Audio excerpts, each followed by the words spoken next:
If you're feeling stuck and like all the spiritual work that you've been doing isn't working, this video is for you. Keep in mind, the brighter the light, the darker the shadow. We have to go down to the depths first in order for there to be light. Here's 5 signs that you're approaching a breakthrough and you're going to want to save this video. First, you're emotionally flattened. You've had enough of your financial problems, enough of your uninspiring career, enough of that extra 20 pounds that you've been carrying around, all of it. Second, you are chronically discontent and generally unhappy. Whatever you're doing doesn't work for you anymore. Maybe it's not profitable and maybe it's not fun. Maybe you're tired and not having the energy you know you need to accomplish your desired result. Your current approach might have been successful in the past, but it hasn't adapted to your current conditions. Does this relate?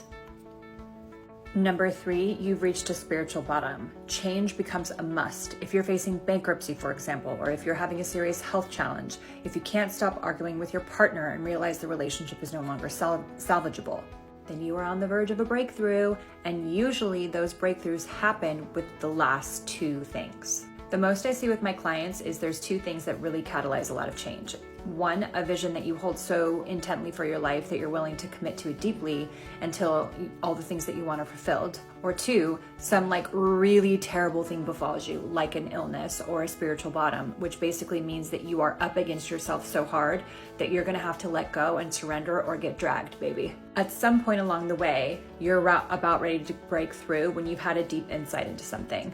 You'll either get a deep understanding that creates an opening, you have a new outlook on your life, and you know you need to make major changes and are willing to commit to the baby steps that are required in order to facilitate that change.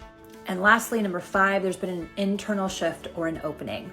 Something opens and shifts at a door, a new perspective shift, and you're able to calibrate your nervous system for more capacity. That means more capacity to take in more of your higher intelligence, take on more responsibility, expand into a bigger container, essentially. If you can relate to the first 3 where you're just deeply stuck and you need some visibility, there's a few things that I tell my clients. 1, to deeply accept where you are first. Nothing changes if nothing changes. If you're constantly in resistance, then you're going to be met with more resistance. And motion is just energy in motion. So the more negativity you focus on, the more that creates a feedback loop and the more you experience that emotion.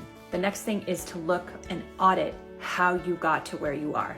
Chances are there were very small decisions that were made where you went against your intuition and said fuck it and did something anyway, and those abandonment of self patterns have contributed to where you are now. And lastly, I will say that you will want to address the fears that you're feeling, because that's really what is driving all of our behavior. Fear of not achieving something, fear that we're running out of time, fear that we're not enough. When we realize that fear is just false evidence appearing real, then we can put it down, step into contrary action, and just start getting into the work that's needed to help up-level our lives. I've got a pattern freebie in my bio. Download it, y'all. Follow along for more content like this.